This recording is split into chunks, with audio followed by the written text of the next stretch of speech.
Good morning and welcome once again to another episode of Meet the Church, a chance to find out a little bit more about somebody who comes to Dale Street. I hope you're enjoying the series we've been putting together. It's been great for me, and I know others have given us feedback that it's been a wonderful experience to find out more details about people that we thought we knew quite well. And answering the questions this morning, 10 questions, is Mr. Richard Clarkson. So, let's see what we can find out about Rich. Over to you, Mr. Richard Allen Clarkson.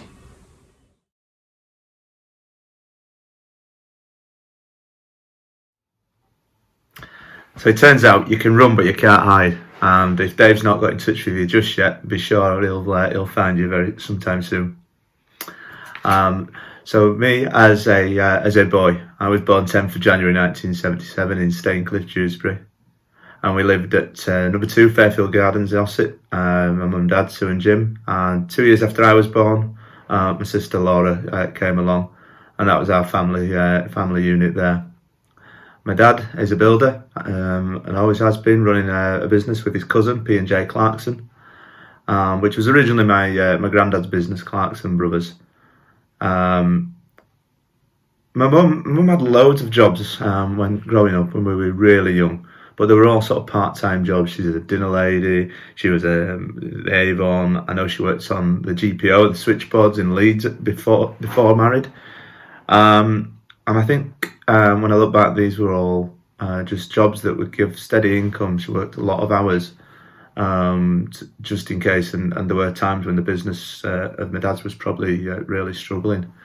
As we got older, my mum could go to work full time. She did a lot of work as telesales for catering companies. But I really loved my childhood. Lots and lots of good memories. Saturdays we used to visit our grandparents. We get the bus into Leeds, as mum didn't drive. We visit Grandad Robinson first, and we get the bus from Belle Isle up to Middleton and visit Grandad Clarkson, and then my dad, I always remember, he'd finish work and come and pick us up from there and drive us home. Lots and lots of memories of playing out football out up our street. It was a cul-de-sac, little grassed area that we created our pitch. Many a neighbour's greenhouse broken there. Out on the bikes, friends round at the house playing in the garden or round at other people's houses. I always remember bonfire nights. Bonfire nights were amazing. My dad's business had a yard and a joiner's shop, so we used to hold a family bonfire there, and the people that worked for my dad used to come there. And in my eyes, it was the biggest and best bonfire in the region. Nothing matched it. Very fortunate for holidays. We used to go abroad most years. Albeit we went to the same place pretty much 5 or 6 years on the trot. We went to Fuengirola and stayed at the same resort, beach villas, every single year. But it was great, and I can't complain about that. And later in my sort of teenage years, we were very fortunate to visit the States 2 or 3 times, which was fantastic. Both the Disneys, San Francisco, Grand Canyon, Las Vegas, some fantastic sights that we got to see there. I suppose that's my time as a boy for you.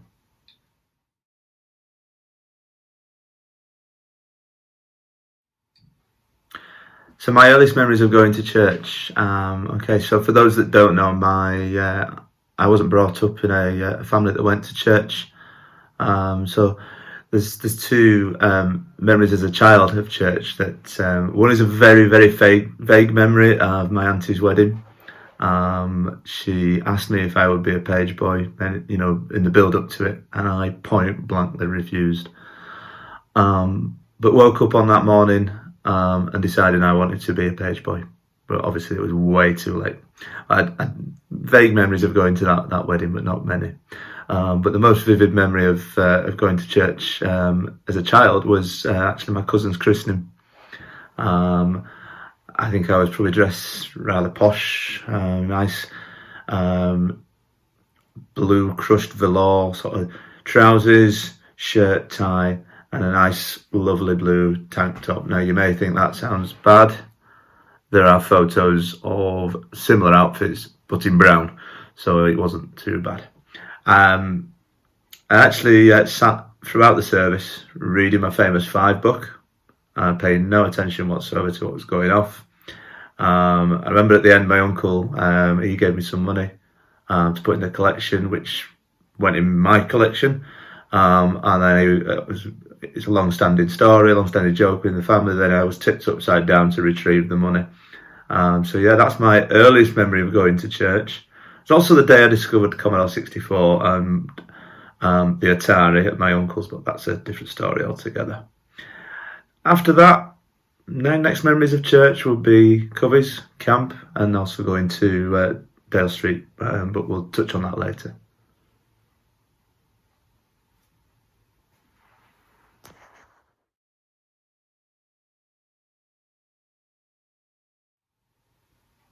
So at the age of 10, what did Richard Clarkson want to be when he left school? Nothing exciting, I'm afraid. There's no amazing astronaut, footballer. I suppose that was probably in my mind. I was well into football by that point. But I actually wanted to be a builder. I wanted to be in construction. I wanted to be what my dad did. I was just kind of in awe of what he did, and of an evening the truck would come home, be parked on the drive, and I always sort of wondered what went off on the building sites and what was involved. And I loved the concept of them building these brilliant houses. In my eyes, they were the best houses. So much so that I used to, on school holidays, I'd go to work with my dad. My mum would make my own pack up, and off I'd go, I'd get in the truck with them, and I'd spend the day at the building site. Most of the time, I'd be probably shipped off with my Uncle Harry at the time, and he was the elder statesman, so he drove the lorry and went picking up materials and bringing them back. And but I'd sit at the break time with all the guys, and probably the only other thing I ever did was just given a brush and told to sweep up, and probably of no use whatsoever. But yeah, 10-year-old, just wanted to be involved in the building trade.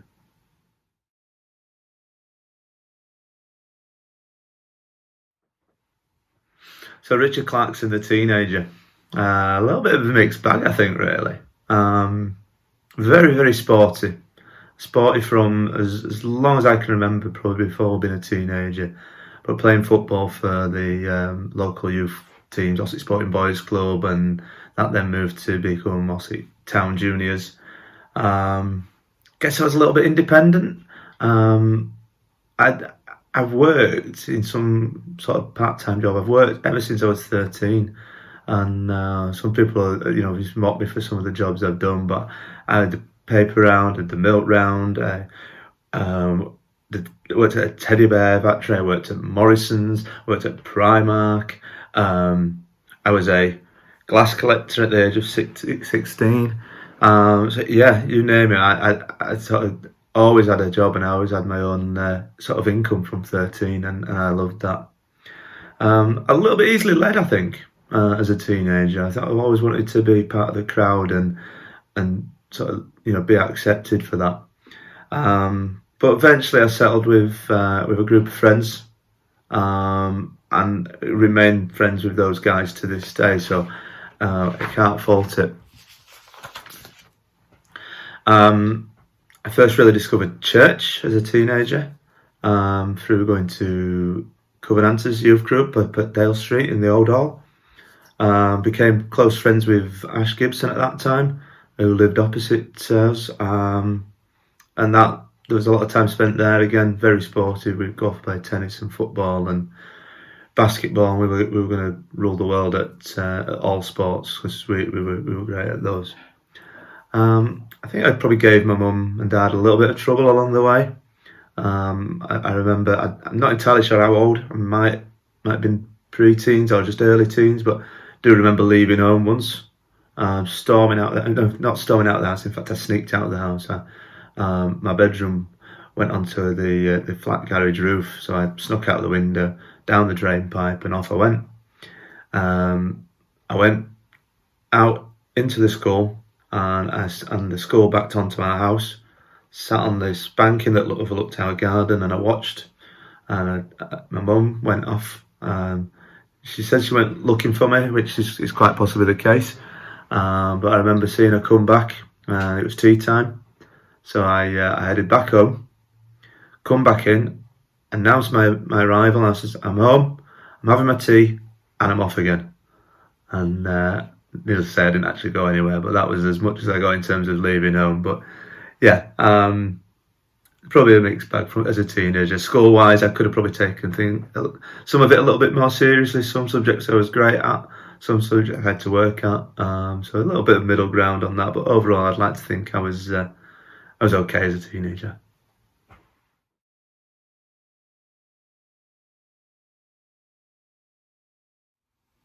So the Clarkson building empire didn't continue, by myself anyway. So my job now is actually working for Portakabin. My job title is Groundworks Area Manager. So actually, I've ended up in a construction-based role. Story short there. How did I get there? So I went to building college straight from school, and aspirations that I would actually do something based in construction. I was looking to be a surveyor or an architect. From college, I did 1 year at uni and absolutely bombed it, failed it miserably, and never went back. Couple of different jobs along the way, and then I started with Portakabin in 2000, I think it was. And I've worked in the industry ever since, working for a couple of different companies, but ending back up at Portakabin in the role I do today. As I say, area groundworks manager. Won't bore you with loads of details, but effectively we're working on bigger projects, schools and hospitals, looking after foundations, and dealing with contractors and salespeople.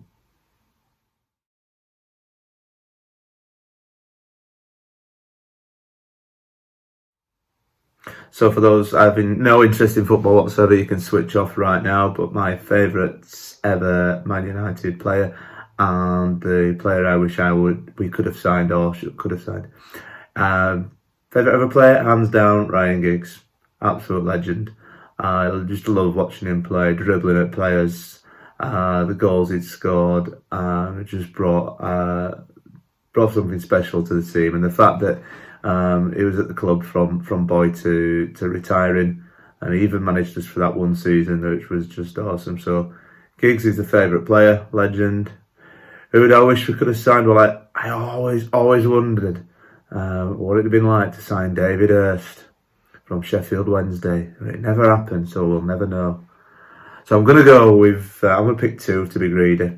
Love to have seen the original Ronaldo, and I'd love to have seen Ronaldinho, a couple of Brazilians that was just awesome to watch. So yeah, Giggsy, original Ronaldo, or some call him the Fat Ronaldo, and Ronaldinho.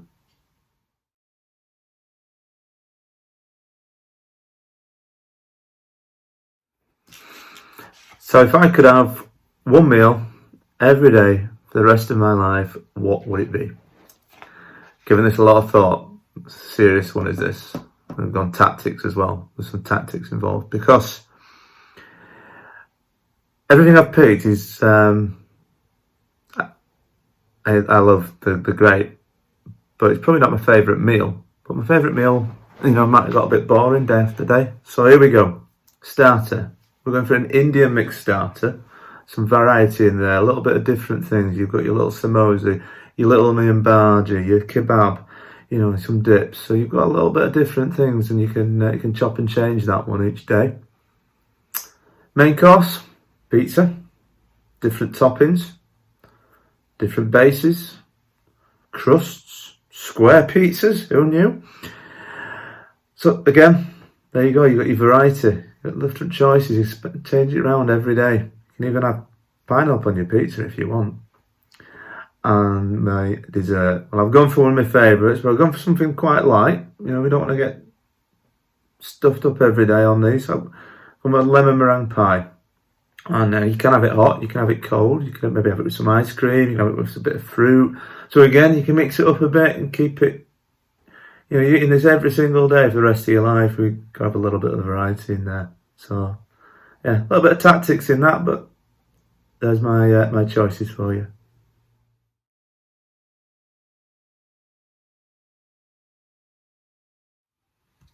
So how did I come to know Jesus as my saviour? So as I touched on earlier, from my early church experiences, I wasn't brought up in a Christian family. We didn't go to church, and my earliest experiences. From probably the age of 12, I started going to Covenanters. I was introduced to that from some the friends at school discovered it, and that was great. We week in, week out, various games, football and sports. So it was right up my street for that respect.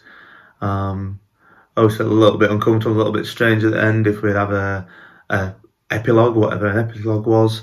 We'd even sing songs. It sticks to my mind singing El Shaddai, El Shaddai, and not having a clue what that was all about.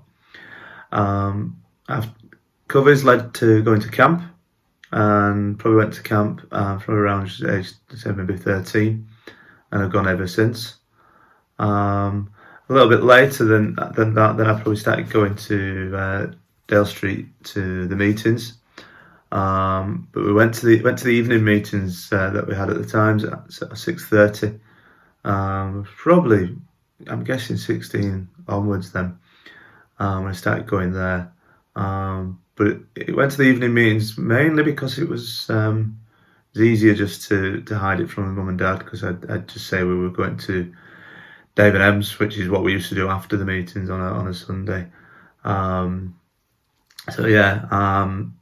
That was sort of my introduction into church and getting to know Jesus. And I guess I knew for a long, long time that I needed to ask Jesus into my heart. I knew what was right and what I needed to do, but loads and loads of reasons why I didn't, and I'd put it off for a long, long time. Finally come to accept Jesus and ask him into my heart, probably camp 2001. Early 20s, and so from being 12, 13, so a good 10 years or so of listening and hearing and understanding, but not doing anything about it. And a lot of reasons for that: fear of what, taking that step, fear of what people think, stubbornness. Those that know me, I'm can be a little bit stubborn at times, not worthy, and not ready. There were a lot of sort of reasons that I would throw up and throw in for not asking Jesus into my heart. But God put me amongst a great group of people at Dale Street, and people that sort of stuck by me. People that told me how it was at times, or made me feel a little bit awkward in certain situations. But they did that for the right reasons. But yeah, it was camp 2001, a camp that I believe nearly didn't go ahead. It was the one over in Grimsby, and a camp that I actually nearly didn't go to for sort of reasons to do with sort of health, and I had issues with my leg. Jeff was speaking on that evening, and I think really eventually I just realised that the reasons that I've been putting it off were pointless, that they were excuses. That nobody's perfect, and that we've all sinned. But I think one of the things more important than all was I actually realised that one day I could leave it too late, and I had to do something about it on that night. It's not been the easiest journey. I always keep letting God down, but certainly don't have any regrets for it.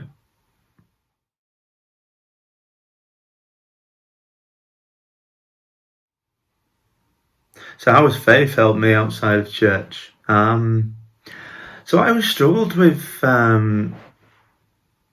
seeing God at work in my life, if you like. I asked him into my life, asked Jesus into my life. Became a Christian, and obviously went to church, but a long, long time I'd struggle with seeing what God was doing and what God wanted me to do. But some of the key points are very recent for me. 2017 was a crazy year. and I turned 40, got married, we were selling houses, and in the midst of all that, I was going through some real sort of issues and problems with work, to the point that they made me ill.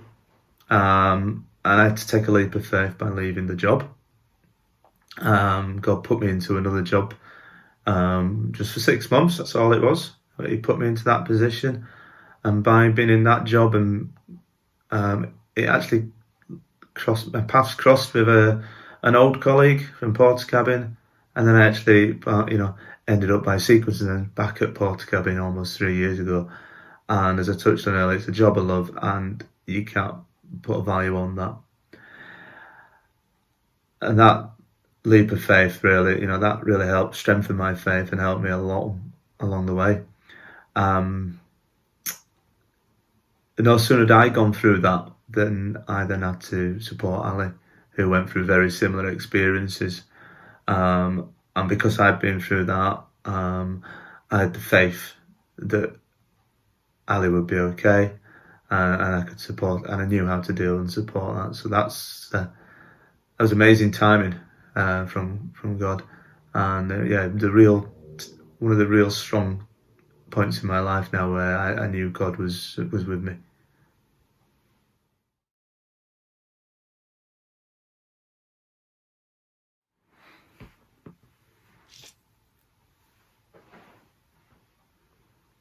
My go-to verse, and my favourite verse, it's Psalm 23. The Lord is my shepherd. The Lord is my shepherd. I have all that I need. He lets me rest in green meadows. He leads me beside peaceful streams. He renews my strength. He guides me along the right paths, bringing honour to his name. Even when I walk through the darkest valley, I will not be afraid. For you are close beside me, your rod and your staff protect and comfort me. You prepare a feast for me in the presence of my enemies. You honour me by anointing my head with oil. My cup overflows with blessings. Surely your goodness and unfailing love will pursue me all of the days of my life, and I will live in the house of the Lord forever. I miss the Lord is my shepherd song. I miss singing that. Psalm 23, and I look forward to getting back to Dale Street soon and singing The Lord is my shepherd. Take care.